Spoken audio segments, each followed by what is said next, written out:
बिस्मिल्लाहिर्रहमानिर्रहीम। अस्सलाम वालेकुम। मैं हूं एडवोकेट मोहम्मद इशफाक और आप देख रहे हैं मेरा YouTube channel just to law. आज हमने जिस टॉपिक पे बात करनी है वह है कि लड़ाई झगड़े में अगर किसी की एफआईआर हो जाती है तो उस एफआईआर की जमानत कबल गिरफ्तारी किस तरह करवाते हैं। टॉपिक की डेप्थ में जाने से पहले अगर आप मेरे चैनल पे नए हैं तो मेरे चैनल को सब्सक्राइब जरूर कर लें और मेरे फेसबुक पेज को भी लाइक कर दें ताकि आने वाली नई वीडियोस और उनका नोटिफिकेशन आपको मिलता रहे। फर्स्ट ऑफ ऑल, जब भी कोई किसी जगह पर लड़ाई झगड़ा होता है तो उसके फौरन बाद दोनों में से एक फरीक जाकर आपकी एफआईआर दर्ज करवा देता है। एफआईआर दर्ज हो गई, उसके बाद आप पिटीशन फाइल करते हैं। वो पिटीशन जो होती है वो सेशन कोर्ट के जजेस या एडिशनल सेशन जज जो है सुनते हैं। उस पिटीशन के फाइल करने के बाद लॉयर्स जो होते हैं वो आर्ग्यू करते हैं। लॉयर के आर्ग्यू करने के बाद आपको अबूरी जमानत जो होती है वो मिल जाती है। अबूरी जमानत हर केस में हर एफआईआर में अबूरी जमानत जो होती है वो मिल जाती है, चाहे वो कत्ल का केस ही क्यों ना हो। अबूरी जमानत मिलने के बाद जज साहब जो होते हैं वो एक डेट देते हैं। वो मुकर्ररा डेट जो होती है उस डेट पे क्या किया जाता है कि तमाम रिकॉर्ड को तलब किया जाता है और इन्वेस्टिगेशन ऑफिसर को भी बुलाया जाता है। उस मुकर्ररा डेट पर जब आप आते हैं तब दोबारा फिर जो होते हैं कंप्लेनेंट भी हाजिर होते हैं। उस दौरान आपकी बेल या तो कंफर्म हो जाती है या वो बेल खत्म हो जाती है। जब आपकी अबूरी जमानत हुई उस दौरान आपने क्या करना होता है कि जब भी इन्वेस्टिगेशन ऑफिसर आपको बुलाता है तो आपने वहां थाने में जरूर जाना है और वहां जाकर अपने बेगुनाही को साबित करना है। अगर आप वहां पर जो रिकॉर्ड बन रहा है, जो आपके नेक्स्ट डेट को वहां पर जज साहब के सामने पेश किया जाना है, उसमें अगर आपकी जो ऊपर एफआईआर हुई है उसको झूठा, उसको मेलाफाइड साबित करने में आप कामयाब हो गए हैं तो आपकी बेल कंफर्म हो जाती है। अगर आपके उस तमाम डॉक्यूमेंट्स में, उस तमाम तफ्तीश में अगर आपके ऊपर जो ऑफेंस लगे हुए हैं वो साबित नहीं होते कि आपके ऊपर जो ऑफेंस लगे हैं वो झूठे हैं, तो फिर आपकी बेल जो होती है वो खत्म हो जाती है, वो कंफर्म नहीं होती। अबूरी जमानत के बाद आपको ये एफआईआर जो कुछ लिखा होता है उसको ये साबित करना होता है कि ये तमाम मेलाफाइड है। इसलिए इसकी फर्दर इन्वेस्टिगेशन होनी चाहिए। इस चीज को आप लेकर चलते हैं और इसी को आपने वहां पर कोर्ट में साबित भी करना होता है।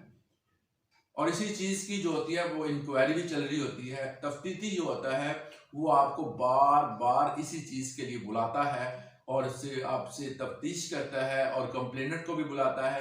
इन तमाम चीजों को देखकर वो क्या करता है कि अपने डॉक्यूमेंट्स जो होते हैं वो तैयार करता है जो कि जज साहब को मुतल्लिका डेट में उसने पहुंचाने होते हैं। और वहां पर कंप्लेनेंट भी मौजूद होता है, वहां पर जज साहब, और वहां पर तमाम जज साहब जो होते हैं वो सर्कमस्टांसेस को भी देखते हैं। उस हवाले से आपकी बेल जो होती है या तो कंफर्म हो जाती है या वो आपकी जो अबूरी जमानत होती है वो खत्म हो जाती है। ये तमाम का तमाम जो होता है, जो बेस करता है ये केस, ये एफआईआर और उसके बाद एफआईआर के बाद होने वाली इन्वेस्टिगेशन पर बेस करता है। अगर आपकी इन्वेस्टिगेशन के दौरान ये साबित हो गया है कि आप बेगुनाह थे, अक्सर कहा होता है कि वो बंदा जो एफआईआर करवा रहा है आपके खिलाफ वो अपनी कोई जाती रंजिश निकालने के लिए सारा कुछ कर रहा होता है। आप वहां पर वकूवे पर मौजूद होते हैं या नहीं होते उसको इसके से कोई सरोकार नहीं होता। वो क्या करता है कि जहां पर दो बंदे इन्वॉल्व होते हैं आपके खानदान के, वो आपके खानदान के तमाम अफराद को अपनी एफआईआर को मजबूत करने के लिए, अपने केस को मजबूत करने के लिए आपके घर के और आपके जो रिश्तेदार हैं उन सब के नाम जो होते हैं उस एफआईआर में लिखवा देता है, या ये लिखवाता है कि ये नामालूम अफराद फलां हैं। तो ये अपनी एफआईआर और अपने केस को मजबूत करने के लिए ऐसा किया जाता है। तमाम के तमाम जब एफआईआर में वो नाम लिख दिए गए उसके बाद जो है वो इन्वेस्टिगेशन हुई और जज साहब ने इस तमाम सर्कमस्टांसेस को देखा और उसके बाद आपकी बेल को कंफर्म कर दिया या आपकी बेल को जो है वो खत्म कर देते हैं। उसके बाद अगर आपकी बेल कंफर्म हो जाती है तो आपको जो है कोर्ट से रिहा कर दिया जाता है और दोबारा और फर्दर इन्वेस्टिगेशन के लिए काम स्टार्ट हो जाता है, जमीनियां तैयार होनी शुरू हो जाती हैं। अगर आपकी बेल जो होती है वो खत्म हो जाती है तो अबूरी जमानत आपकी खत्म हो जाती है तो वहां पर गिरफ्तारी अमल में लाई जाती है। बेल क्योंकि हर बंदे का, हर मुल्जिम का राइट होता है, बेल हर जो मुल्जिम को मिलनी ही होती है। बेल की बुनियाद आपके ऑफेंस पे होती है, मतलब कि जो ऑफेंसेस आपके ऊपर एफआईआर में लगे हैं अगर वो बेलेबल हैं तो आपकी जमानत फौरन हो जाएगी। उसमें लॉयर्स का जो काम होता है वो डिपेंड करता है कि वो कितना अच्छी तरह से ब्रीफली जो होते हैं वो जैसा आपको कन्विंस करते हैं। और अगर नॉन बेलेबल है ऑफेंस है, नॉन बेलेबल ऑफेंस में थोड़ा सा मुश्किल पेश आती है, मगर अगर तमाम सर्कमस्टांसेस और आपका लॉयर जो है वो जैसा आपको कन्विंस कर देता है तो वहां पर भी आपको बेल मिल जाती है। तो बेल इस बुनियाद पर मिलती है कि आप इस मुल्क को छोड़कर बाहर नहीं जाएंगे, आप जो है वो इस शहर से बाहर नहीं जाएंगे। जब भी इन्वेस्टिगेशन ऑफिसर आपको बुलाएगा तो आप वहां पर हाजिर होंगे और इन तमाम चीजों को देखता है, जैसा कि आपका कोई प्रीवियस रिकॉर्ड तो नहीं है। इस तमाम चीजों को देखने के बाद जैसा जो होते हैं वो जो नॉन बेलेबल ऑफेंस होता है उसमें जो आपकी जमानत कबल गिरफ्तारी है उसको उसके बाद कंफर्म कर देते हैं। और इस जमानत को दायर करते हुए आपके पास ग्राउंड कौन सी होनी चाहिए, बेल को करवाने के लिए आपके पास ग्राउंड क्या होनी चाहिए। आप जब भी आप बेल फाइल, आप पिटिशन फाइल करें तो उसमें आपने एफआईआर को बार बार पढ़ना है। आपका जो वकील है वो एफआईआर को आप उसे कहें कि बार बार पढ़े। जब वो बार बार उस एफआईआर को पढ़ेगा तो उसमें ही आपको बहुत सारे सवालों के जवाब मिल जाते हैं। तो इसलिए एफआईआर को अच्छी तरह रीड करना चाहिए ताकि आपको हर चीज सामने आ जाए।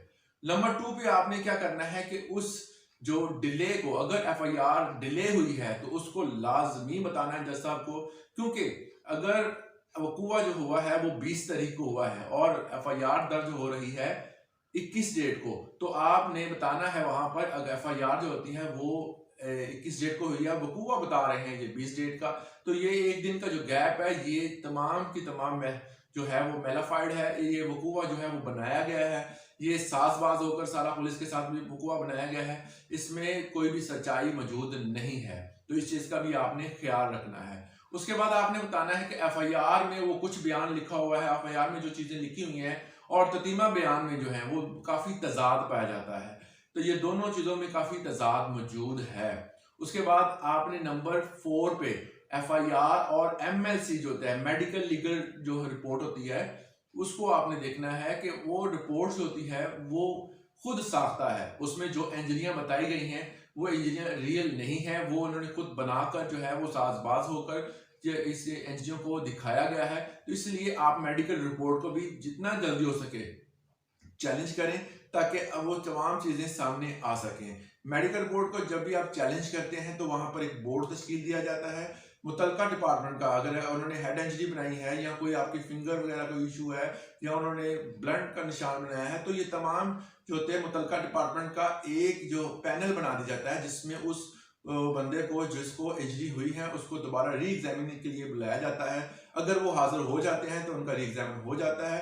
मोस्टली जो होता है वो जो बंदा जिसके ऊपर ये तमाम जो उन्हें खुद साख्ता जो चीजें बनाई होती हैं वो पेश नहीं होते, तो आप इस चीज को भी वहां पर बता सकते हैं कि जनाब हमने इस मेडिकल रिपोर्ट को चैलेंज भी किया हुआ है, इस बेस पे भी आपको जमानत आपकी कंफर्म हो जाती है। इसके अलावा आपने क्या करना है कि जो कंप्लेनेंट है वहां पर मौजूद है, आपने बताना है कि यहाँ पर इन्होंने जो बंदे बताए हैं कि ये एफआईआर में जो इन्होंने तमाम चीजें जो ग्राउंड्स बताई हुई हैं एफआईआर में, वो बंदे वहां पर मौजूद ही नहीं थे। आपके पास जो फैक्ट है जहां पर आप मौजूद थे, आपका कोई बस टिकट आपके पास मौजूद है या आपके पास कोई भी जगह जहां पर आप मौजूद थे वहां की फुटेज मौजूद है, तो वो आप वहां पर पेश कर सकते हैं और ताकि आपकी बेगुनाही जो है वो साबित हो सके। उसके बाद आपने ये, अगर वो बंदा जो है वो झूठी एफआईआर उसने करवाई हुई है तो आपने ये बताना जरूरी है कि इस बंदे ने क्या किया हुआ है कि यहाँ पर इनका हमारे साथ कोई पुरानी रंजिश है, हमारे ज़मीन का तनाज़ा चल रहा है, तो उस तनाज़े को इन्होंने क्या किया है, बेस बनाकर ये झूठी एफआईआर हम पे करवाई है, जिसकी बिना पर हम जो है वो इस चीज़ को साबित कर सकते हैं कि हम वहाँ पर मौजूद नहीं थे। और ये इनका जो है वो तमाम का तमाम ये जो एफआईआर जो दर्ज करवाई है इन्होंने, ये प्री प्लान है। ऐसा हमारे इस वकूवे से हमारा बिल्कुल ताल्लुक नहीं है, और इस वकूवे को इन्होंने खुद साख्ता तैयार किया हुआ है, ऐसा कोई वकूवा हुआ ही नहीं। इन तमाम ग्राउंड्स को जब आप देखेंगे वहां पर जज साहब को बताएंगे, उनको कन्वेंस करेंगे। आपका वकील जो होता है उसका काम होता है कि वो जज साहब को कन्वेंस करे, उसके बाद ये तमाम की तमाम कार्रवाई अमल में लाई जाती है और इससे आपकी बेल जो होती है वो कन्फर्म हो जाती है। तो इन तमाम चीज़ों को, इन ग्राउंड्स को अगर आप जहन में रखेंगे तो आप किसी भी जगह पर जो है वो, अगर आपके खिलाफ कोई एफआईआर, कोई फेक एफआईआर होती है या वो कोई हुआ होता है जिसमें आपको जबरदस्ती इन्वॉल्व करने की कोशिश की जा रही है, तो वहां पर आपकी बेल कंफर्म हो जाती है। तो उम्मीद करता हूं इस लेक्चर से, इस वीडियो से आपने जरूर कुछ सीखा होगा। अगर किसी जगह पर कोई गलती हो जाती है तो उसके लिए हम माजरत ख्वाह हैं। तो उम्मीद करता हूं आपने इससे जरूर कुछ सीखा होगा। आज के लिए इतना ही, इजाजत दें, अल्लाह हाफिज।